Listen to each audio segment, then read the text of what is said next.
Yuk. Bismillahirrahmanirrahim. Assalamualaikum warahmatullahi wabarakatuh. Perkenalkan kami di UMKM DC Rotan 9.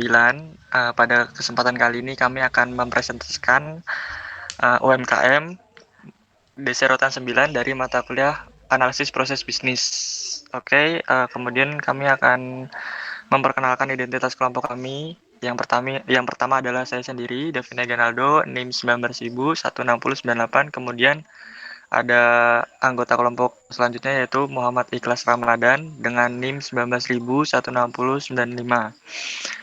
Oke, selanjutnya kami akan membahas nama UKM DC Rotan 9. DC Rotan 9 itu apa sih gitu? Akan kami jelaskan pada slide selanjutnya. Sejarah UMKM DC Rotan 9. DC Rotan 9 merupakan UMKM pengrajin rotan yang berasal dari kota Yogyakarta. Usaha ini didirikan pada tahun 2012 yang didirikan oleh seorang pria yang bernama Edi. Edi memulai usaha pengrajin rotan usai berhenti kerja dari salah satu pabrik yang ada di Solo. Edi memutuskan untuk berwirausaha dengan membuat benda kerajinan. Bermodal Rp 55 juta, Edi nekat mengawali usaha dengan mengembangkan benda-benda yang dibuat dengan bahan dasar rotan. Kemudian pada awal tahun 2012, Edi mengajukan bantuan modal usahanya ke PT Bank Negara Indonesia atau yang kita kenal dengan BNI sebesar 150 juta rupiah dan disetujui oleh pihak bank. Nah, pada saat inilah yang menjadi tolak awal keberhasilannya dalam mengembangkan usaha kerajinannya. Selain mendapatkan pinjaman modal, usahanya juga dijadikan sebagai mitra binaan BNI. Sebelum mendapatkan pinjaman dari BNI, dia hanya berani bermain di tingkat lokal. Namun, setelah mendapatkan pinjaman dari pasar internasional pun dirambahnya. Barang yang dibuatnya telah jadi produk ekspor andalan. Sejak itu pula, pesanannya dengan nilai berapapun juga dikerjakannya. Kemudian, sejak saat itu, usaha ini mengalami perkembangan pesat.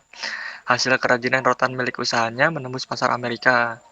Negara Amerika mengambil produknya yang terbanyak dibanding negara-negara lainnya. Selain negara Amerika, ada beberapa negara di Asia dan juga Eropa yang meminati hasil kerajinan UMKM milik Edi. Namun, tetap saja Amerika yang paling banyak membelinya. Di antara produk-produk tersebut adalah bantal yoga, keranjang parcel, seperangkat kursi dan meja. Sebelum menjadi kerajinan seperti yang sebelumnya sudah dijelaskan, ternyata bahan-bahan yang Edi gunakan sangatlah sederhana, yaitu enceng gendok, pelepah pisang, mendong, serat agel, pandan, rotan, kayu mahani, serta jati Belanda. Bahan baku tersebut sangatlah mudah untuk didapatkan di kota Yogyakarta maupun daerah lain di Indonesia. Oke, kemudian kita akan membahas identifikasi UMKM. Berdasarkan proses bisnis, identifikasi proses bisnis utama dan proses bisnis pendukung. Dibagi menjadi dua, yaitu identifikasi proses bisnis utama dan identifikasi proses bisnis pendukung. Yang pertama adalah kita akan membahas proses bisnis utama. Nah, yang terjadi proses bisnis utama di UMKM Edi ini adalah terciptanya produk bantal yoga, keranjang parcel, meja, serta kursi. Kemudian di proses bisnis pendukung, yang mendukung terjadinya bisnis di UMKM Edi adalah ada 3 kegiatan. Yang pertama adalah requirement supplier atau pencarian supplier, kemudian requirement karyawan, penerimaan karyawan, serta requirement mitra bisnis sport untuk pasar internasional. Kemudian di sini adalah proses bisnis UMKM di Serotan 9. Bisa kita lihat yang proses bisnis yang di Serotan 9 ini, yang pertama adalah pihak UMKM membeli bahan, kemudian dari pihak UMKM membuat kerajinan rotan. Setelah membuat kerajinan rotan, kemudian pihak UMKM memasarkan hasil kerajinan secara langsung maupun online. Nah, online-nya itu bisa untuk tingkat lokal ataupun tingkat internasional. Kemudian menghitung dan menerima pembayaran, menghitung pemesanan dan juga menerima pembayaran. Kemudian proses bisnis yang terjadi di pelanggan, kita bergeser di sebelah kanan. Nah, di sini bisa kita lihat pelanggan yang pertama adalah memesan barang, kemudian melakukan pembayaran. Mungkin kurang lebih seperti itu secara global ataupun detailnya proses bisnis yang terjadi di UMKM di Serotan 9. Kemudian kita akan lanjut ke slide selanjutnya. Nah, di sini adalah identifikasi proses bisnis UMKM di sorotan 9. Proses bisnis, proses pemesanan rotan secara online. Yang pertama, kriterianya di sini masuk dalam health. Health itu lebih ke arah kesehatan, karena kan sesuai dengan kondisi kita saat ini di dunia maupun di Indonesia, pandemi COVID kan lagi di mana-mana. Pemesanan online rotan secara online ini sangat menjaga kesehatan kan, karena kita tidak perlu bertatap muka langsung kepada pihak penjual ataupun karyawan yang ada di UMKM tersebut. Kemudian adalah yang kedua adalah proses pembuatan rotan. Nah, ini termasuk ke kriteria importance atau penting lah. Karena proses pembuatan rotan ini atau kerajinan ini termasuk dalam kriteria yang penting. Kemudian ketiga adalah proses mendatangkan rotan atau supplier. Nah, ini termasuk ke dalam yang important karena penting juga.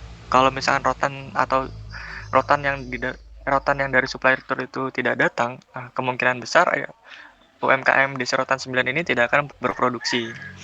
Kemudian adalah yang keempat, proses quality control sebelum barang dijual ataupun diekspor. Nah, ini termasuk ke dalam yang krusial, visibility.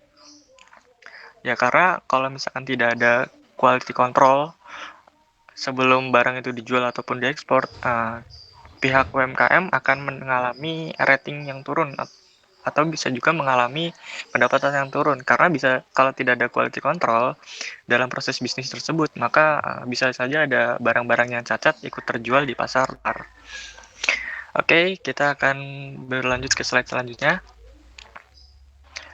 Mungkin yang ini bisa dilanjutkan oleh anggota kami yang selanjutnya, yaitu Muhammad Ikhlas Ramadan.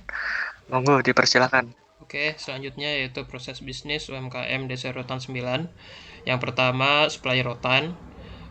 Permasalahannya tidak terlalu on time ya. Ya, jadi mungkin ada keterlambatan dalam pengiriman juga dalam ekspedisinya. Akibatnya ya tentu aja produksi terhambat dan waktunya agak cukup terbuang ya. Agak ya mungkin seharusnya bisa sampai hari ini dan diproduksi hari ini untuk pengerjaannya, namun sampainya baru besok kan jadi masalah itu. Dan yang kedua yaitu ekspor. Permasalahannya eksportir tidak selalu on time atau jalur laut bermasalah ya. Sama seperti yang tadi, supply rotannya.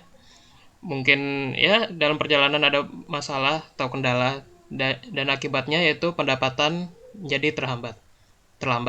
Yuk, selanjutnya.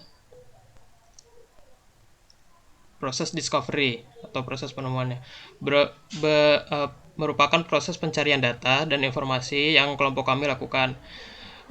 Kita mengidentifikasi berdasarkan pencarian data dari internet. Sebab pada saat dulu mata kuliah APB muncul di tugas mengenai UMKM diterbitkan.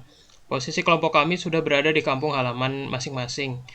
Di samping itu, pada saat pandemi sedang ganas-ganasnya PSBB dilakukan sana sini, jadi kami memutuskan untuk mencari dan mewawancarai secara online. Nah, kesimpulan yang kami dapat dari pencarian data mengenai UMKM rotan secara online ini adalah kami mengambil kesimpulan bahwa data yang kami dapat sudah cukup untuk kebutuhan lain. Dan di samping itu, walaupun kami mencari sumber data secara online, proses yang kami lakukan tersebut tidak kalah dengan proses kelompok lain di luar sana yang melakukan wawancara secara offline. Kesimpulannya adalah proses wawancara beda metode, akan tetapi data yang didapatkan tidak jauh berbeda. Sekarang proses analisis, yaitu mode kuantitatif, adalah proses analisis metode pengolahan data secara mendalam dengan data dari hasil pengamatan, wawancara, dan literatur. Yang kedua yaitu metode kuantitatif, yaitu metode yang bergantung kepada kemampuan untuk menghitung data secara akurat. Selain itu, metode ini juga memerlukan kemampuan untuk menginterpretasikan data yang kompleks. Beberapa contoh metode analisis kuantitatif seperti analisis deskriptif, regresi, dan faktor. Metode analisis yang digunakan yaitu proses analisis metode kuantitatif. Alasannya, sebelumnya sudah dijelaskan, kami mengumpulkan data dengan cara mewawancara, pengamatan dan literatur. Setelah kami amati, lalu kami cocokkan bahwa metode proses analisis yang tepat untuk kami adalah proses analisis metode kualitatif. Karena proses pencarian data yang kami lakukan sama dengan definisi proses analisis metode kualitatif. Selanjutnya. Nah, sekarang proses redesign menggunakan metode transaksional, yaitu proses pengembangan teknologi yang semakin cepat. Cepat saat ini, informasi akan suatu data menjadi sangat penting, yang dimana secara positif meningkatkan kebutuhan yang semakin kompleks.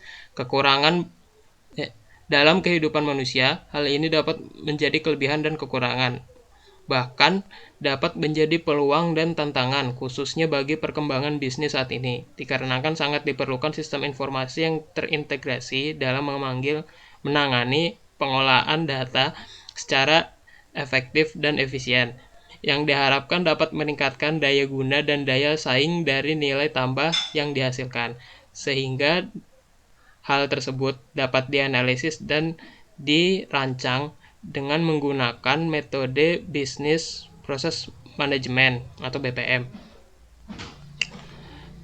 BPM merupakan solusi yang tepat untuk meningkatkan daya respon perusahaan untuk memberikan akses informasi secara real time yang digunakan untuk mengidentifikasi masalah serta pengambilan tindakan dalam merespon masalah yang terjadi secara lebih cepat dan tepat. Selanjutnya,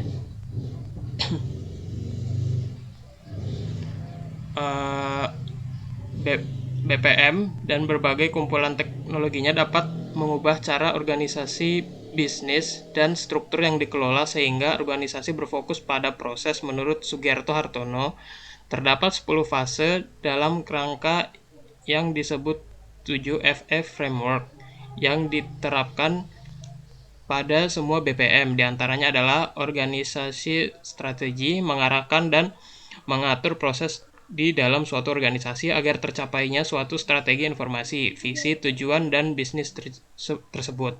Yang kedua, yaitu proses arsitektur, menetapkan aturan dan model untuk pelaksanaan perancangan BPM untuk diimplementasi di dalam perusahaan untuk memenuhi strategi organisasi. Yang ketiga, yaitu Launchpad, menyusun aktivitas dari BPM dalam organisasi, menyetujui proses yang telah ditetapkan harus sesuai dengan strategi apa yang direncanakan, sehingga dapat dimaksimalkan keberhasilan proyek yang dikerjakan. Lanjutnya. Ya, mungkin selanjutnya bisa dilanjutkan oleh Davin ya. Oke, saya akan melanjutkan yang sebelumnya pada proses redesign menggunakan metode transaksional. Yang pada poin ketiga ini ada findings and solution understand. Itu memiliki definisi memahami suatu proses bisnis untuk dapat berinovasi dalam bisnis proses yang sedang dibangun dengan cara menganalisis akar permasalahan dan mengidentifikasi kemungkinan quick wins. Yang keempat adalah innovate. Memilih inovasi dari fase proyek yang kreatif dan menarik. Sesuai dengan di Serotan 9, mereka adalah salah satu UMKM yang memiliki kategori kreatif, memanfaatkan kreativitas mereka. Kemudian ada yang poin kelima adalah fulfillment develop. Membangun komponen-komponen suatu sistem untuk pelaksanaan bisnis proses. Biasanya dilakukan terlebih dahulu pengujian perangkat lunak ataupun keras. Yang keenam adalah people. Menempatkan orang yang dapat menangani seluruh proyek dalam perubahan manajemen sangat dibutuhkan diperhatikan di semua tahapan. Oke, selanjutnya poin yang ketujuh, implement, mengaplikasikan semua aspek bisnis proses yang telah direncanakan. Lalu yang ke-8 adalah value, memastikan bahwa hasil manfaat yang digariskan dalam kasus bisnis proyek direalisasikan, di mana terdiri dari pengantaran proses manfaat realisasi manajemen dan juga laporan. Kemudian yang kesembilan adalah sustainable performance, membangun struktur proses untuk memastikan bahwa kemudahan proses lanjutan dan perbaikan yang berkelanjutan dengan memahami bahwa proses proyek harus dipertahankan dan ditingkatkan dari waktu ke waktu. Kemudian yang ke-10 adalah essentials. Hal yang penting dari proses kepemimpinan, proyek manajemen BPM, dan juga manajemen sumber daya manusia. Oke, kesimpulannya adalah, maka dari 7 FA framework pada BPM ini diharapkan dapat merancangkan suatu sistem proses yang inovatif dan juga memiliki strategi organisasi yang lebih efisien dan efektif sehingga memberikan solusi yang tepat bagi organisasi dan dapat digunakan untuk mengatur proyek di masa depan. Dengan memperhatikan pentingnya hal mengenai kepemimpinan, manajemen, proyek BPM, dan manajemen, serta perubahan manusia. Oke, yang selanjutnya adalah proses desain menggunakan metode heuristik.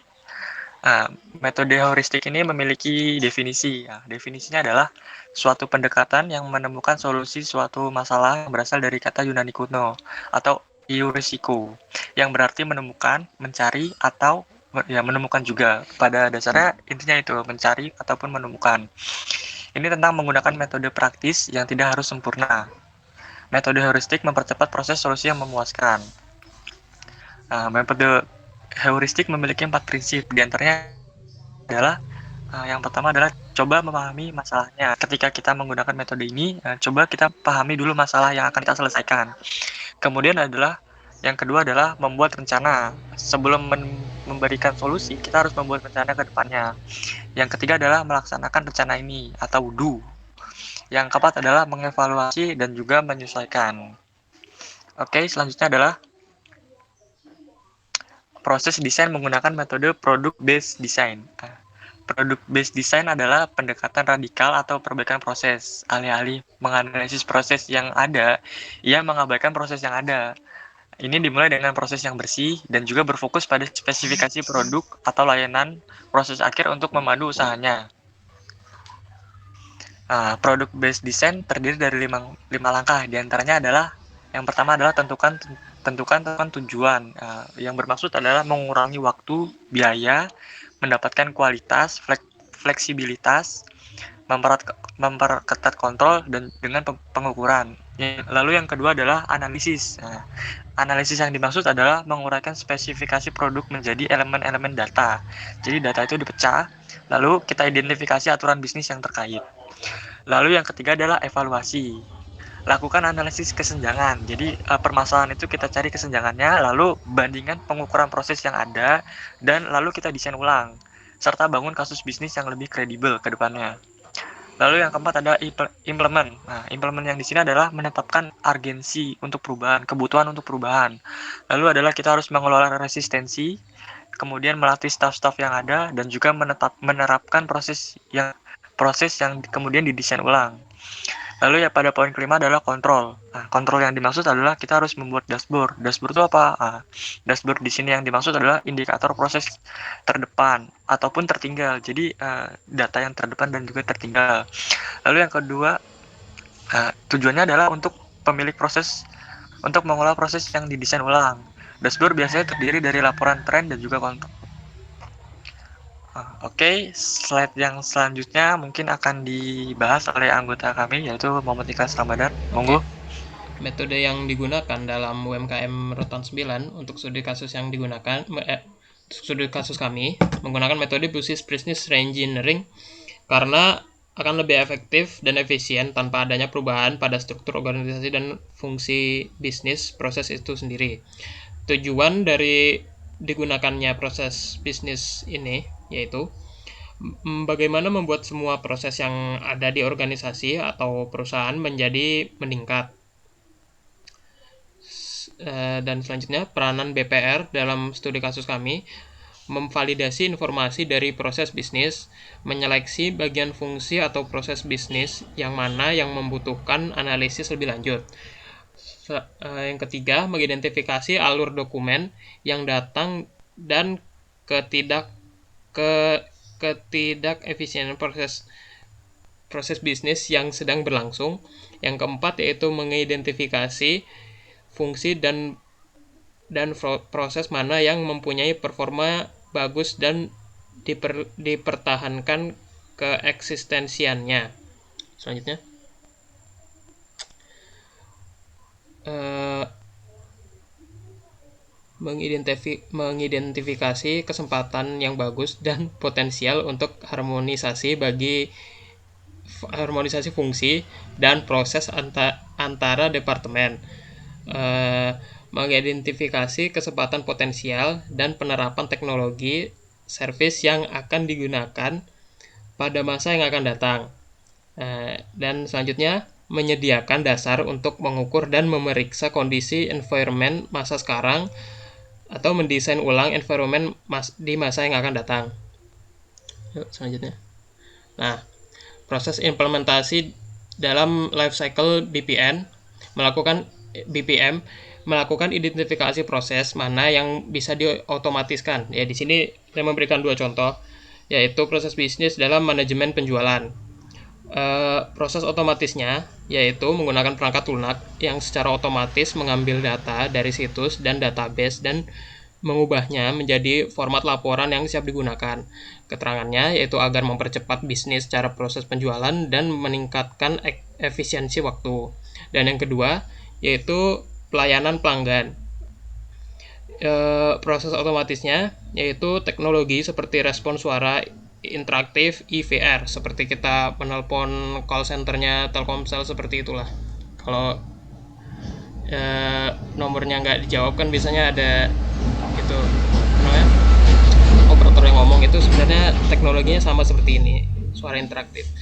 Keterangannya yaitu otomatisasi layanan memungkinkan perusahaan untuk mengotomatisasi operasi layanan mereka, apakah disampaikan melalui call center, pusat kontak, web, atau tatap muka di lapangan. Perangkat lunak yang memungkinkan perusahaan untuk mengelola, mengkoordinasikan layanan terkait komunikasi inbound dan outbound di semua saluran.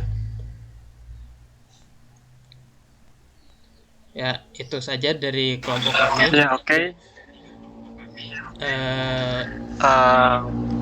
Bila ada kekurangan, kami mohon maaf. Kami akhiri. Wassalamualaikum warahmatullahi wabarakatuh. Wabarakatuh.